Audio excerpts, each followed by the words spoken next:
할렐루야. 우리 힘차게 한번 선포하겠습니다. 우리 다 같이 두 주먹 불끈 쥐시고 다시 한번 단장하라. 새롭게 하라. 할렐루야.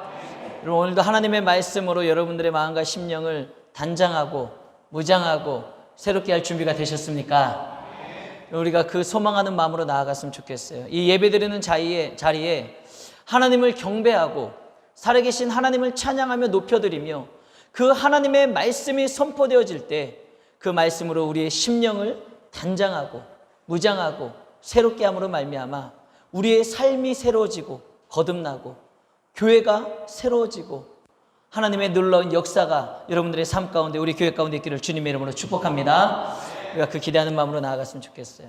어느 한 목사님이 학창시절에 굉장히 친하게 지냈던 친구가 있었는데 우연히 그 친구를 만나게 됐습니다.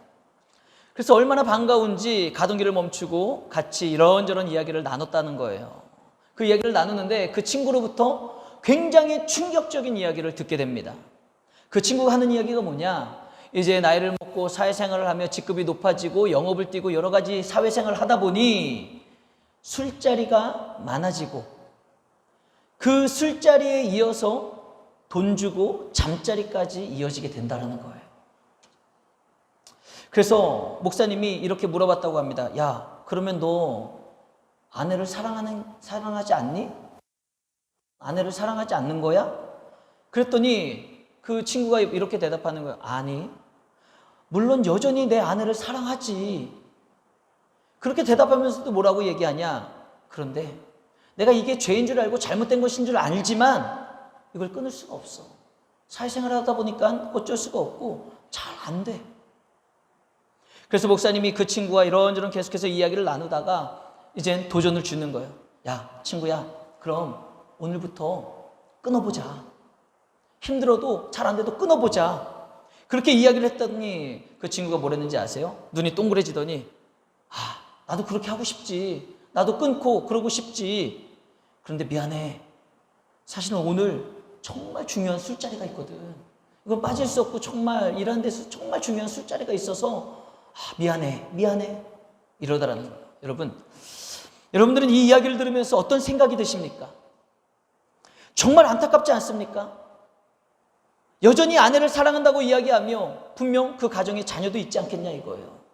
그럼에도 불구하고 죄인 줄 알지만 그걸 끊어내지 못하는 그 모습이 정말 우리가 보기에는 너무나도 안타깝고 안타까울 수밖에 없다라는 거예요.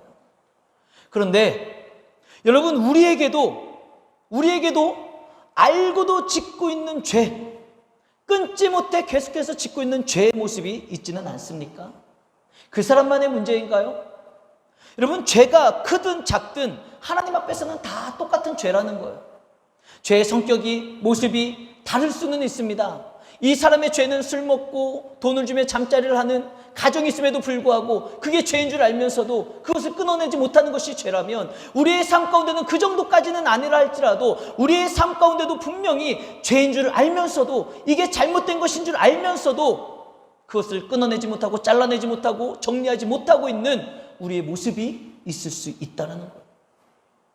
조금만 더 확장해서 생각해 본다면 이것이 죄가 아니라 할지라도 우리의 삶 가운데 나쁜 습관이 있을 수 있지요. 게으름, 나태함, 안일함, 그러한 삶의 모습이 우리들의 삶 가운데 있을 수 있다는 거예요. 내가 이렇게 살면 안 되는데, 이렇게 게을러서는 안 되는데, 이렇게 나태해서는 안 되는데 알면서도 그와 같은 삶을 정리하지 못하고 끊어내지 못하고 쭉 살아가고 있는 우리의 안타까운 모습이 있을 수 있다는 거예요. 그렇게 알면서도 끊어내지 못하고 죄를 반복해서 지으면서 우리는 늘 변명만 하고 있는 우리의 모습 있지 않습니까? 마치 그 친구가 죄인 줄 알아, 잘못된 건 줄 알아. 그런데 오늘은 정말 너무 중요한 술자리가 있어서 내가 그것을 끊을 수가 없겠어. 마치 이런 것처럼 우리의 삶 가운데 알면서도 죄인 줄 알고 잘못된 것인 줄 알면서도 우리가 이런저런 변명을 대며 핑계를 대며 여전히 그것을 끊어내지 못하고 살아가고 있지 않냐 이겁니다. 여러분, 당장 여러분들의 삶 가운데, 여러분들의 생활 가운데 여러분들의 눈앞에 하나님이 보이지 않는다고 해서 여러분들의 죄가, 여러분들의 삶의 모습을 정말 하나님이 모르실까요? 내 눈에 하나님이 계시지 않으니까, 내가 오늘 죄를 지며 이렇게 잘못된 삶을 살아가는데 이곳에 하나님이 계시지 않으니까 정말 하나님이 그것을 모르실까요? 그렇지 않습니다. 전지전능하신 하나님은 모든 걸 알고 계시는 하나님이신 줄 믿으시길 바랍니다. 여러분, 그 하나님 앞에 경외함이 있어야지 돼요. 긴장감이 있어야지 됩니다. 단지 우리는 어리석은 마음에, 여러분, 우리의 마음이 얼마나 어리석은지 몰라요. 똑똑한 것 같은데요, 얼마나 어리석은지 몰라요. 여러분, 우리의 마음이 얼마나 어리석습니까? 아무도, 내가 이 죄를 짓는 이 현장을, 내가 이렇게 잘못 살아가고 있는 이 삶의 현장을 아무도 보지 못했으니까, 그 어느 누구도 함께하지 않았으니까, 목사님도 안 계셨고 교회 사람들도 없었고, 그러니까 하나님도 모르실 거야. 내가 이렇게 사는 거 누가 알겠어? 그러면서 그게 괜찮은 줄 착각하며 살아가고 있다는 거예요. 여러분, 얼마나 어리석은 모습입니까? 마치 내 눈에 하나님이 계시지 않고, 지금 내 앞에 성도들이 있지 않고, 목사님 사모님이 없으니까 내가 이렇게 막 말하며 살아가고 함부로 살아가고, 그런 것들을 아무도 모를 거야, 괜찮을 거야, 이게 착각 아니겠습니까? 여러분, 이것이 바로 아간의 죄라는 거예요. 아간의 죄. 오늘 함께 나눌 아간의 죄. 여러분, 아간의 죄가 어떠한 죄인지 우리가 오늘 좀 말씀을 통해 살펴보길 원합니다. 이스라엘 백성들이 여리고성을 무너뜨렸지요. 하나님께서 약속해 주신 그 축복의 땅 가나안에 들어갈 때 요단강을 건너 가장 먼저 만난 게 여리고성이었고, 그 어마무시한 여리고성을 무너뜨렸습니다. 그리고 나서 두 번째로 만난 성이 어떤 성인지 아세요? 아이성. 여리고성하고는 비교도 할 수 없는 작은 아이성이었습니다. 이 아이성을 정탐하고 온 이스라엘 백성들이 뭐라고 보고하는지 아세요? 여호수아님이시여, 아이성은 참 작은 성입니다.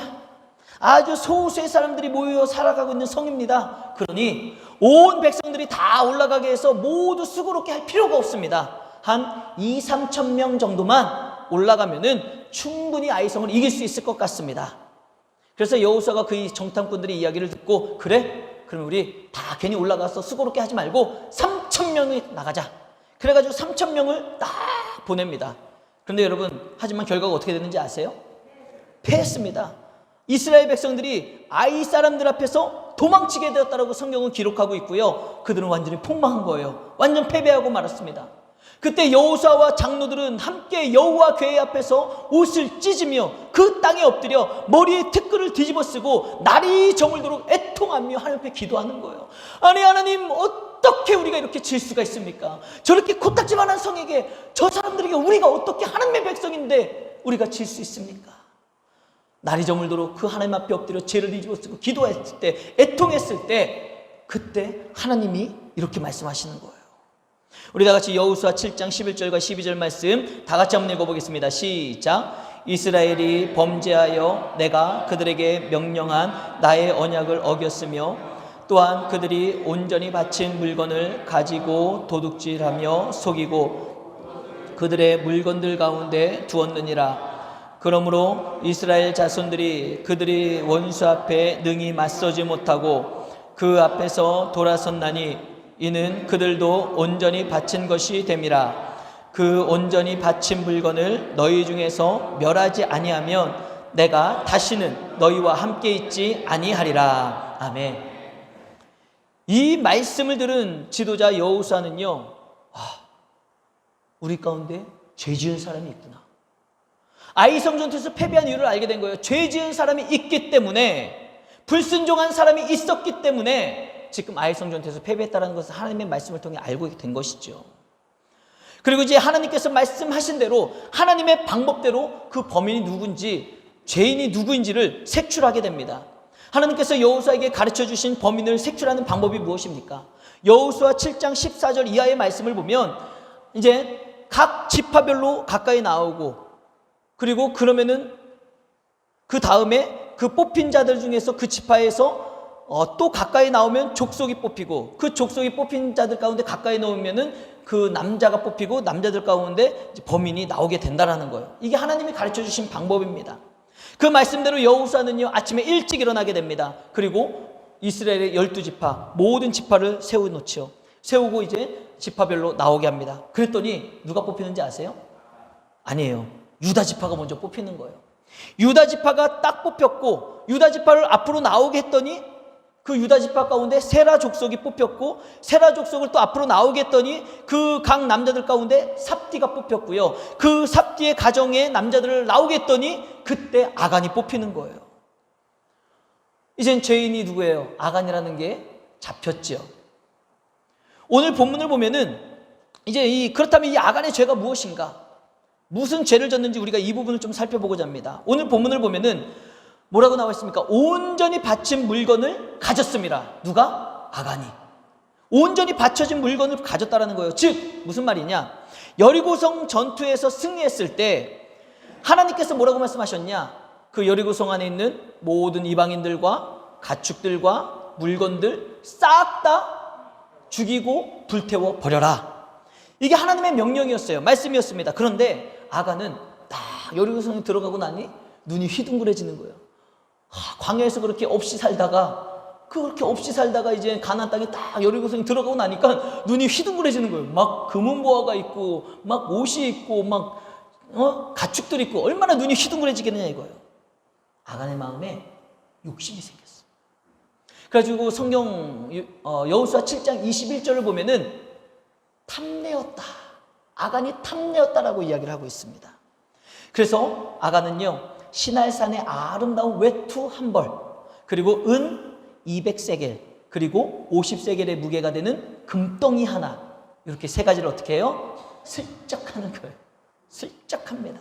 하나님은 다 태워버려라, 다 죽여버려라, 다 없애버려라 말씀을 하셨는데 아간은 탐심 때문에, 욕심 때문에 그 물건들을 싹 슬쩍 인마이 포켓을 하는 거죠.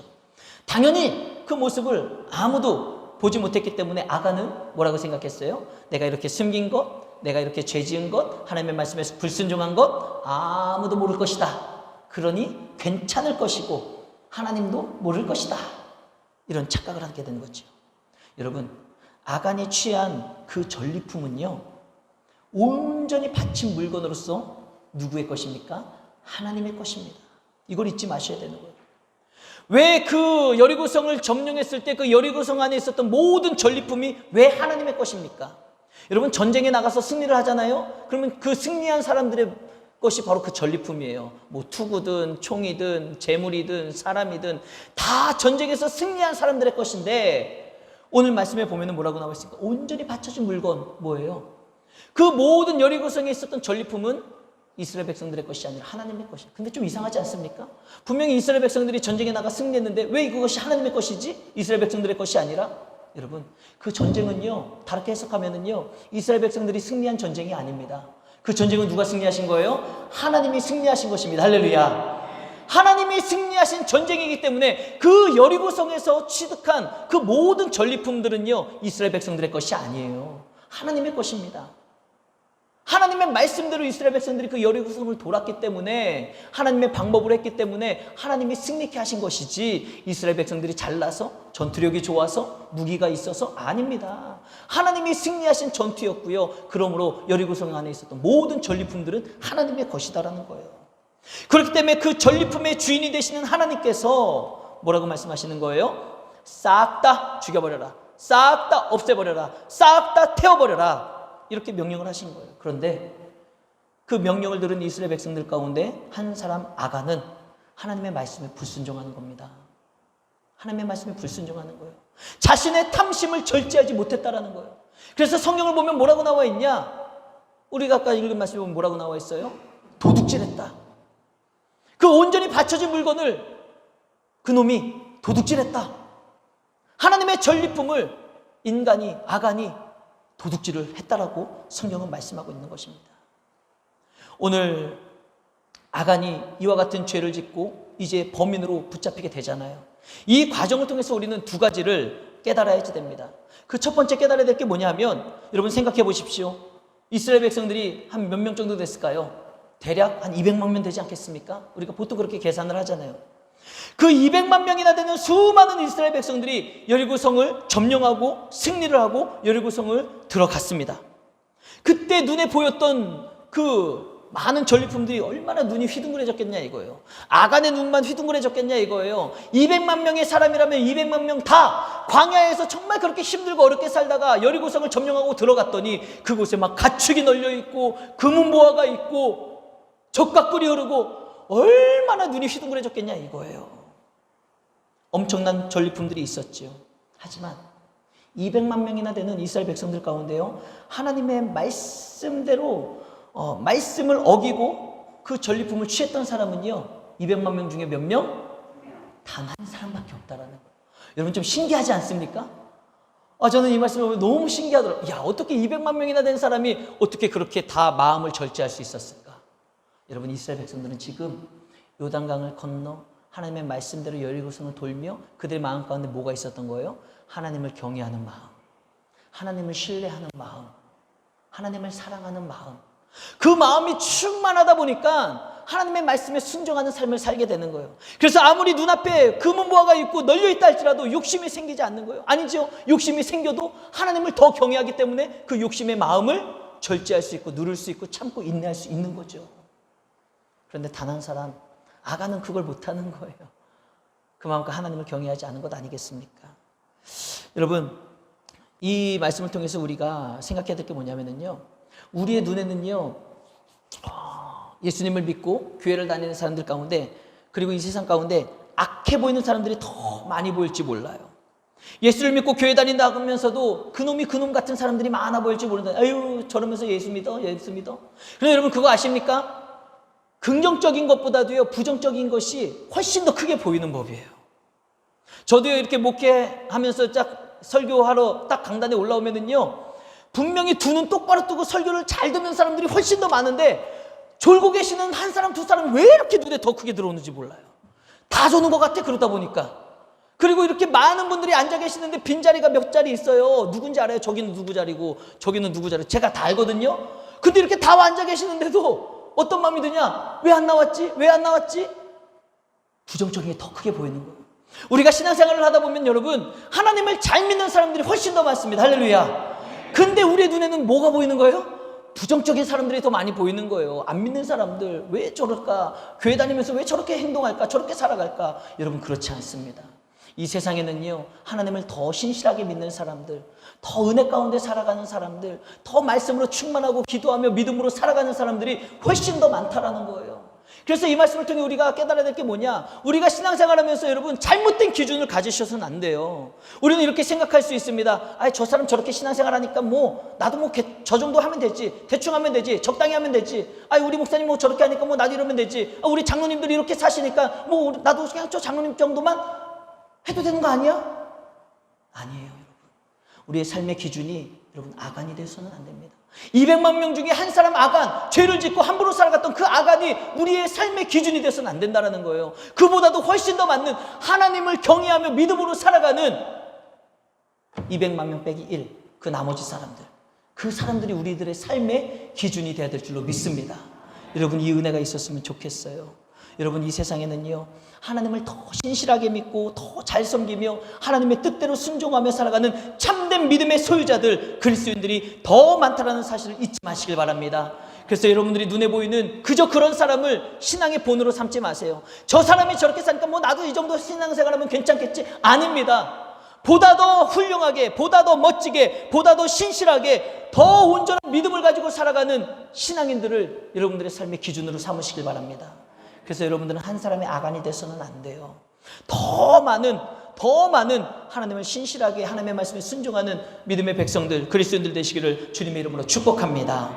그리고 두 번째, 이 두 번째가 오늘 말씀의 핵심이에요. 여러분, 아간은요, 자신이 그 시날산의 외투 한 벌, 은, 금, 그것을 슬쩍하는 게 죄인 줄 알았습니다. 정말 몰랐을까요? 알았어요. 여러분, 200만 명 중에 단 한 사람만 그렇게 죄를 졌다는 것은 200만 명이라는 사람 모두가 철저하게 들었다는 거예요. 우리가 여리고성에 들어가면 하나님의 명령하신 대로 모든 것들을 불살라야 된다. 도둑질해서는 안 된다. 취해서는 안 된다. 얼마나 정신교육을 했겠냐 이거예요.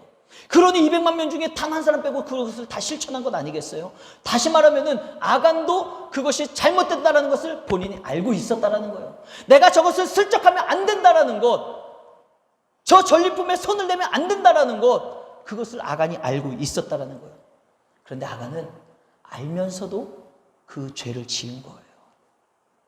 더 나아가서 그 죄를 자백하고 회개할 기회가 있었지만 그는 끝까지 자백하지 않음으로 말미암아 그는요 용서할 수 있는 기회를 놓쳐버리고 말게 된 것입니다. 여러분 생각해 보세요. 12지파를 세워놓고 지파별로 나와오라.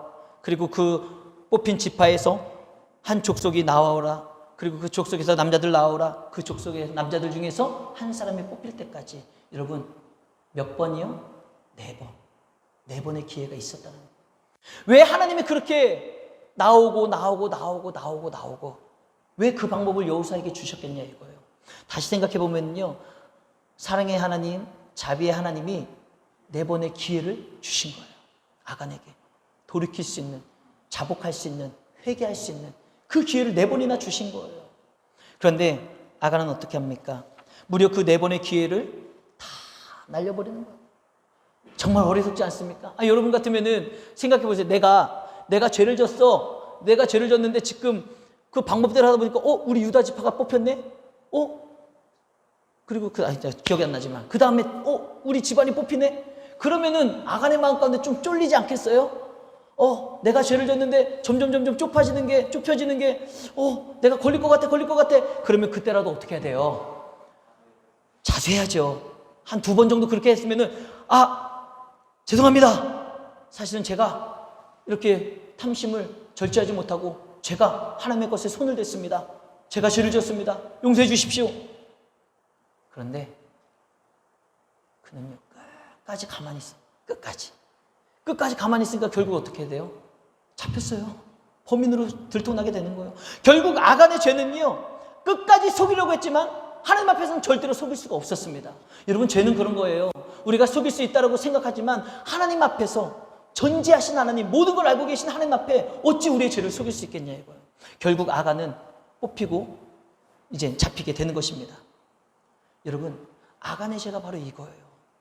단순히 그 시날산의 외투한 벌 그문을 훔친 것, 이게 아간의 죄가 아닙니다. 정말 아간의 죄는 뭐냐? 아간은 알고도 지었다라는 것. 이것이 죄인 줄 알고도 지었다라는 게 아간의 죄고요. 또 아간의 죄는 뭐냐? 끝까지 회개하지 않고 숨기려고 했다라는 것이 바로 아간의 죄라는 거예요. 아간의 죄는 바로 이겁니다. 여러분, 그러니 하나님께서 복을 주실 수 있겠습니까? 아니, 저렇게 알면서도 죄를 짓고 있는데, 그리고 죄를 짓고 끝까지 돌이키지 않고 끝까지 오리발 내밀고 살아가는데 어찌 하나님이 복 내려주실 수 있겠냐 이거예요. 여러분, 우리의 모습도 마찬가지 아니겠습니까? 우리가 알면서도 죄를 짓고 살아가며 그 죄를 돌이키지 않고 끝까지 오리발 내밀고 살아간다면 어찌 하나님이 여러분들에게 복 내려주실 수 있겠냐 이겁니다. 오늘 우리가 아간의 모습을 통해서 철저하게 깨닫고 우리는 회개해야지 되는 거예요. 여러분, 우리가 뭐 도둑질했습니다, 이런 죄가 아니라 우리가 아간의 죄, 내 안에 있는 아간의 죄가 무엇입니까? 바로 알면서도 짓고 있는 죄가 아간의 죄예요. 여러분들의 삶 가운데 여러분들이 알고 있으면서, 이거의 죄인 걸 알면서, 이게 잘못된 걸 알면서도 그것을 끊어내지 못하고 잘라내지 못하고 계속해서 짓고 있는 것이 여러분들의 마음 가운데 살아가고 있는 아간의 죄가 된다는 거예요. 그러면서 끝까지 회개하지 않고 자복하지 않고 끝까지 오리발 내밀며 살아가는 것, 여러분, 그것이 바로 우리 안에 있는 아간의 죄가 된다는 것입니다. 여러분, 우리는 그 알고도 짓는 그 죄로부터 우리는 반드시 돌이켜야 됩니다. 반드시 돌이켜야 돼요. 그렇지 않으면 아간의 죄, 아간이 지은 그 죄가 제거되는 그 고통스러운 시간을 우리도 당할 수밖에 없는 거예요. 여러분, 아간 한 사람이 그 죄를 짓고 나서 그 죄가 해결되는 그 과정 가운데 얼마나 어려움이 있었고 얼마나 고통의 시간이 있었습니까?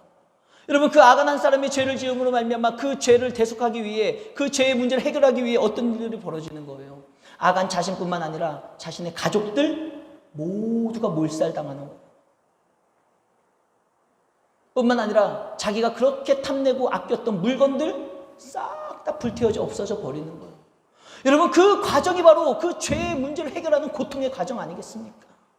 이스라엘 백성들도 얼마나 고통스럽겠냐 이거예요. 우리 민족인데, 우리 지파 사람인데, 우리 가족인데, 우리 친인척인데, 우리 친구인데 저 사람을 돌로 쳐 죽여야 되고, 한 사람뿐만 아니라 그 온 가족을 몰살시켜야 되는 그 상황이 이스라엘 백성들에게도 얼마나 아픔의 시간이었고 얼마나 고통의 시간이었겠냐 이거예요.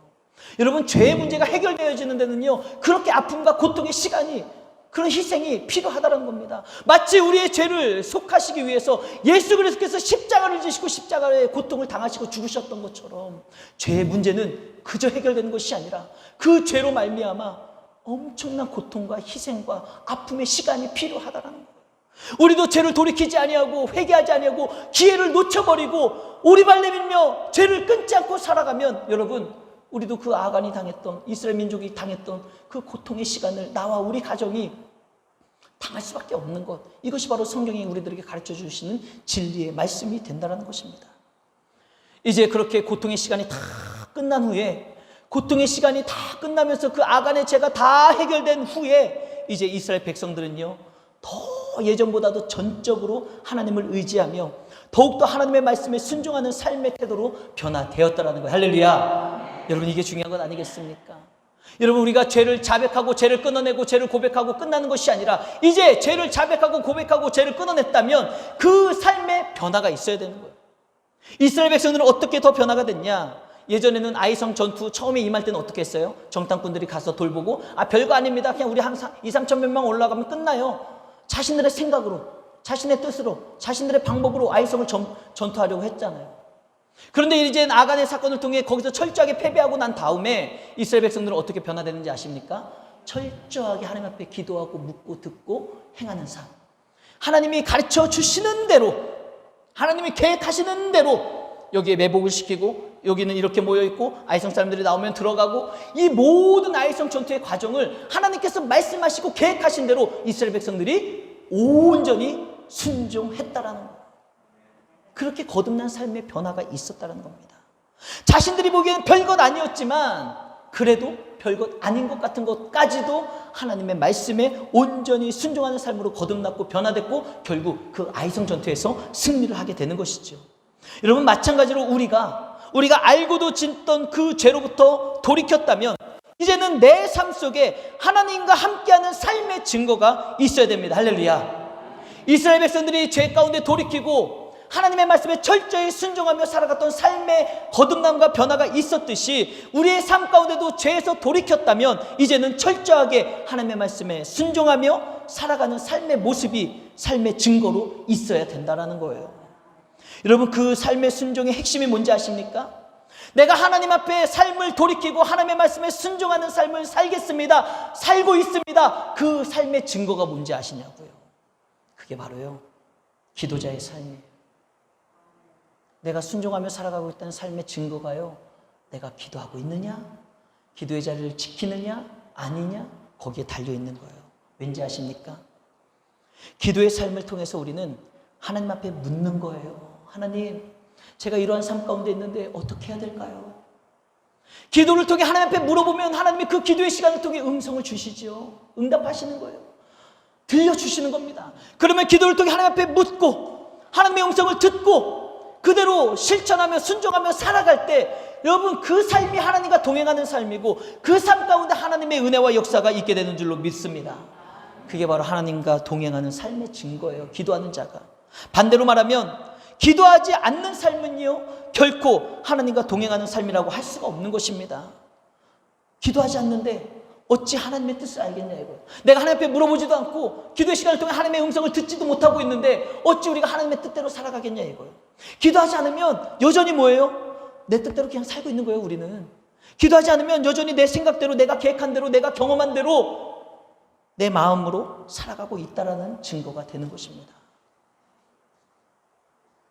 전 세계적으로 각광을 받고 있는 목사님 한 분이 계시는데요, 그 한 분이 누구냐? 바로 팀 켈러 목사님이십니다.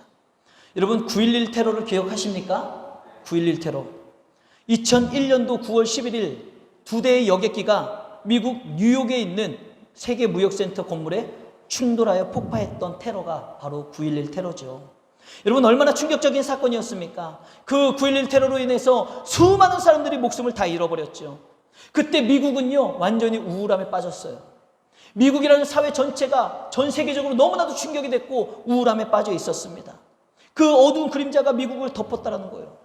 당시 그 사건이 있었던 뉴욕에서 목회를 하던 팀 켈러 목사님 가정 역시 그 우울함 가운데 그 가정도 우울함에, 그 어두움의 그림자가 깃들었다는 거예요.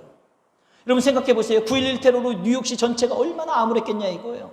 그런 뉴욕에서 목회를 하던 팀 켈러 목사님 또한 너무나도 힘든 시간을 보냈다라는 겁니다. 거기에다 더해서 그때 목사님이 갑상선암이 생긴 거예요. 게다가 사모님까지도 병에 걸려 몸이 아파오기 시작했다는 거예요. 이때 사모님이 목사님에게 이런 제안을 하는 거예요. 여보, 우리 매일 밤마다 우리 같이 머리를 맞대고 기도하는 시간을 가졌으면 좋겠어요. 그때 팀 켈러 목사님 참 훌륭하고 그런 저명한 목사님이 어떤 마음을 가진지 알아요? 솔직히 부담스럽고 싫었다라는 거예요. 부담스럽고 싫다는 거.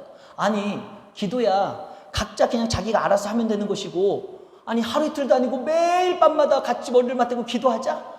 그 자체가 그냥 목사님에게 너무 부담스럽고 힘들었다는 거예요. 싫었다는 겁니다. 그러자 사모님이 이렇게 이야기했다는 거예요. 여보, 만약에 우리가 병원에 가서 죽을 병을 진단받고 매일 밤 약을 하나씩 먹지 않으면 몇 시간 내에 죽을 것이다라고 이야기를 들었다면 매일 밤 약 먹는 것이 귀찮을까요? 아마 우리는 그 이야기를 들었으면 정신을 똑바로 차리고 잊어먹을까 봐 정신을 똑바로 차리고 아마 알약을 밤마다 매일 먹을 거예요. 그런데 지금 우리가 겪고 있는 이 일들은 영적으로 더 심각한 일을 겪고 있는 거잖아요. 우리가 육신이 죽는 것뿐만 아니라 지금 교회가, 이 나라가, 뉴욕시가 지금 이렇게 우울해지고 어두운 가운데 있고 우리 가정에도 이렇게 힘들고 어려운 시간인데 더 힘든 시간을 보내고 있는 건데, 그래서 더 비상한 각오를 가지고 우리가 기도하며 매일과 같이 하나님을 의지해야 되지 않겠습니까? 사모님이 이렇게 이야기했다는 거예요. 그 이야기를 들은 팀 켈러 목사님은 이제 감동이 되죠. 그렇지, 맞아. 내가 하나님 앞에 매일 기도하는 것이 이렇게 귀찮게 여기면 안 되지. 내가 정말 매일 밤마다 이 하나의 약을 먹지 않으면 몇 시간 안에 죽는다. 그러면 내가 그 약을 꼬박꼬박 먹을 텐데 지금 그것보다도 더 영적으로 심각한 상황에 있음에도 불구하고 내가 매일매일 밤마다 기도하는 것을 이렇게 귀찮아하고 부담스러워하면 안 되는 것이지. 이것을 깨닫고 팀 켈러 목사님은 사모님과 그때부터 매일과 같이 밤마다 두 손을 붙잡고 머리를 맞대며 기도의 삶을 살아가는 거예요. 워낙 유명하신 목사님이다 보니까 해외 가실 때도 많이 있겠지 않겠습니까? 그럼 해외 나갔다 할지라도 시간이 되면은 전화를 통해서 아내와 함께 하루를 마무리하며 기도하고 그 기도의 삶을 끊이지 않고 놓치지 않고 하나님을 의지하며 그 기도의 시간을 통해 하나님 앞에 나아갔다라는 것입니다. 사랑하는 성도 여러분, 여러분 중에 혹시 바빠서 나는 정말 바쁘고 피곤해서 기도하는 시간을 가지기 힘들다 그렇게 생각하시면서 기도를 안 하시는 분들이 계시지는 않습니까? 그런데 그러면서도 약은 잘 챙겨 드시고 어디가 아프면 병원은 빠짐없이 가시면서도 그리고 돈 버는 일에는 몸이 부서져라 일을 하고 계시지는 않냐 이거예요. 이제 우리의 삶을 돌이켜야 될 때입니다. 여러분들의 삶을 돌이키시길 바랍니다. 우리가 여러분 철저하게 하나님을 의지하고 하나님과 동행하는 그 기도자의 삶을 살아가며 철저히 하나님의 말씀에 순종하며 나아갈 때 하나님께서 반드시 여러분들의 삶에 간섭하시고 여러분들의 삶 가운데 일하시는 역사가 있게 될 줄로 믿습니다. 먼저는요, 여러분 그러기 위해서 먼저는 우리가 말씀을 정리합니다. 알면서도 짓고 있는 죄를 결단하시고 끊어내셔야지 돼요. 아간의 죄, 내 안에 있는 아간의 죄. 아간의 죄는요, 알면서도 짓는 죄고 그 지은 죄를 돌이키지 않고 회개하지 않고 끝까지 오리발 내미는 게 아간의 죄입니다. 내 안에 아간의 죄가 있지 않은지 여러분 돌아보시면서 여러분들의 죄를 끊어내시고 하나님과의 관계를 먼저 회복시키시기를 주님의 이름으로 축복합니다. 하나님과의 관계가 회복된 여러분들의 삶 가운데 하나님과의 온전한 관계의 삶의 증거가 있기를 바랍니다. 그것이 바로 기도하는 삶이에요. 우리가 죄에서 돌이켰다면 이제는 하나님 앞에 나와 엎드려 기도하는 기도자의 삶을 사셔야 된다는 거예요. 여러분 하나님 앞에 나와 기도할 때 건성으로 기도하지 맙시다. 건성 기도하는 것이 아니라 정말 절박감과 위기감을 가지고 간절히 기도의 삶을 살아내므로 말미암아 하나님과 동행하시기를 주님의 이름으로 축복합니다. 여러분 하나님께서 복 주실 수 있도록 여러분 사셔야지 되는 거예요. 하나님께서 우리의 모습을 보고 나의 모습을 보시고 복 주실 수 있도록 여러분 우리가 그렇게 살아야 된다는 거예요. 내 마음, 중심, 생각 하나님이 다 보고 계시고 감찰하시잖아요. 그러므로 말미암아 하나님이 복 주실 수 있도록 여러분 우리는 신전의식을 가지고 살아가야 됩니다. 신전의식, 신 앞에서 코람데오 하나님의 면전에서 정말 교회에 와서 예배 드릴 때만 말씀 듣고 기도하며 아멘하는 것이 아니라 여러분들의 삶의 현장으로 돌아가셔서 가정에, 사업장에, 직장에 돌아가셔서 신전의식을 가지고 날마다 살아가시는 거예요. 하나님의 면전에서 내 생각을 바르게 하고 온전하게 하고 하나님이 기뻐하실 만한, 하나님이 복 주실 수 있는 그러한 몸과 마음가짐과 생각을 하며 하나님 앞에서 신전의식을 가지고 살아가셔야 된다는 거예요. 이것이 쉽지는 않겠죠. 순간순간 우리가 우라통이 터질 때도 있고 열받을 때도 있고 여러 가지 인간적인 생각이 들 때도 있고 많이 있겠죠. 그러나 힘들고 어렵다 할지라도 우리가 항상 이 신전의식을 기억하고 주님을 기억하며 나의 생각, 마음 그런 것들이 바로 잡힐 수 있도록 우리는 항상 기도하며 하나님 앞에 묻고 듣고 행하는 삶을 살아가야 되는 거예요. 그렇게 살아가는 여러분들의 삶 가운데 하나님께서 인도해 주시고 하나님께서 간섭하시고 하나님께서 길을 열어주시고 만져주시는 놀라운 은혜가 충만하게 될 줄로 믿습니다. 그 은혜를 가지고 승리하는 새로운 한 주간이 되시기를 주님의 이름으로 축복합니다. 기도하겠습니다.